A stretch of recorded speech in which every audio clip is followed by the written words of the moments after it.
welcome back to another sensational science video. Now today, we are going to be talking about Alpha Centauri. Yes, got it right this time, not Alpha Tauri, Alpha Centauri, yes.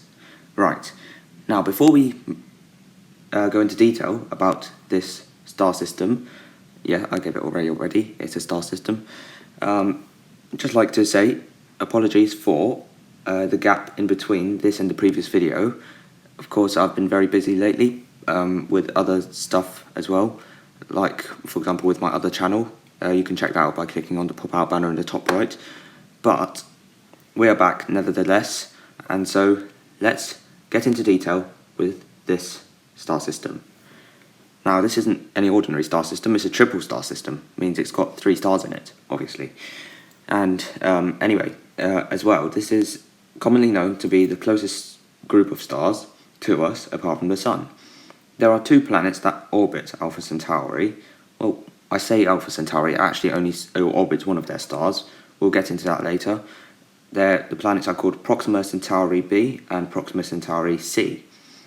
Or you could just call them Proxima b and Proxima c. It's just an abbreviation. It works. And anyway, more details about this. This star system is 4.243 light years away from our planet. 4.243 light years is roughly, in miles, correct me if I'm wrong, 5,878,000,000,000 and 600 million miles. Right, yeah, that took me quite a lot of practice to get right. But anyway, if I got that wrong still, then tell me in the comments and just say that I am officially stupid now. Anyway, the 3 stars in this star system are Alpha Centauri A, also called Rigil Kentaurus, which is a yellow dwarf star, similar to our sun, I should say. Alpha Centauri B, which is also called Ptolemy, is an orange dwarf. An orange dwarf, in case nobody's heard of it, I don't think there are that many of them, from what I know at least. But it's basically the star in between the size of a red dwarf and a yellow dwarf, and we know that red and yellow makes orange, roughly. And there's also the 3rd star is Alpha Centauri C. It's also called Proxima Centauri, and that's a red dwarf. So you can see circled in red. You might not be able to see it. There's that little red dot in the middle. Do you see that? Yeah, that's how much smaller red dwarfs are. But anyway, let's move on. So the planets. 2 planets are confirmed to orbit this star system. You might have already guessed that they orbit Proxima Centauri, hence the name Proxima Centauri B and C. So Proxima B was discovered in 2016, and Proxima C was discovered last year in 2020. Some planets as well have been reported, but they're not confirmed to exist, I guess. One of them orbits Ptolemy, well, is theoretically orbiting Ptolemy. That was reported in 2013. It likely has lakes of molten lava, so it's probably quite close to that star.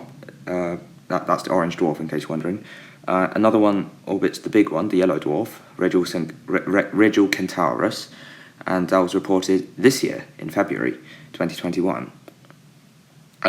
It's likely to have a very high level of mass, since it is a gas planet, a bit like Jupiter or Saturn, and that's not it. There are plenty of other hypothetical planets, but that'll be a bit too much detail to cover in a short video. So let's move on from that. The main talking point of these planets is Proxima b, because it could, unlikely, but it could be actually habitable, because it's a terrestrial planet, which means it's rocky, essentially. It orbits its star in a habitable zone, and it seems to be very similar to Earth, so who knows, maybe humans could live on it. It has a distance of 0.05 AU, astronomical unit. In case you're wondering, an astronomical unit is essentially the distance between the Earth and the Sun. So that's how they measure distances from planets to stars. So, for example, if a planet is closer to a star than Earth might be to the Sun, then it would be under 1, like this, 0.05.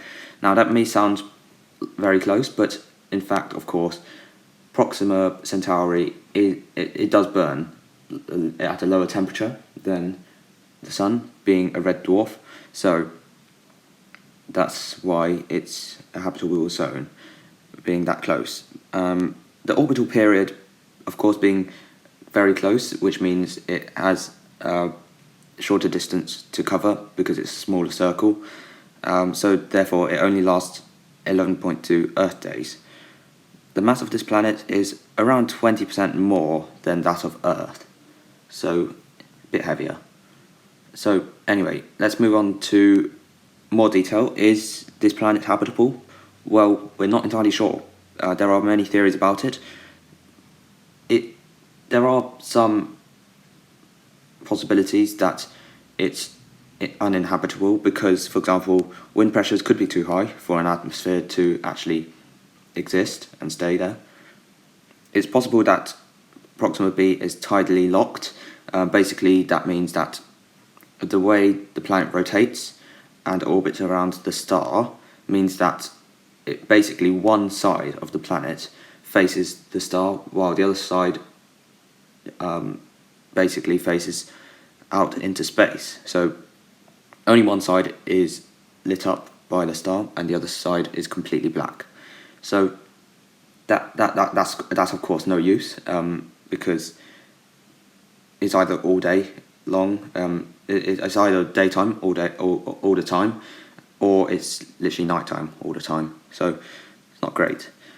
However, if liquid water and the correct atmosphere is there are higher chances of the planet being habitable if it wasn't tidally locked, of course. So yeah, there are many other possibilities and pros and cons about whether this planet could be better for humans to live in or not, essentially. But currently it is still unclear as to whether this planet is habitable or not. So we're not sure, essentially. Thanks everyone for watching, hope you enjoyed. If you did, please give it a like, subscribe to the channel if you are new and want to see many more science videos. I'll be doing several topics, not just stars and space. I'm planning on a new series. Ironically, I just said not just stars and space, but it is about that. But anyway, we'll wait and see what it is. Anyway, share the video, share everything, comment below of what you want to see in the future on this channel, and I'll see you guys next time. Goodbye.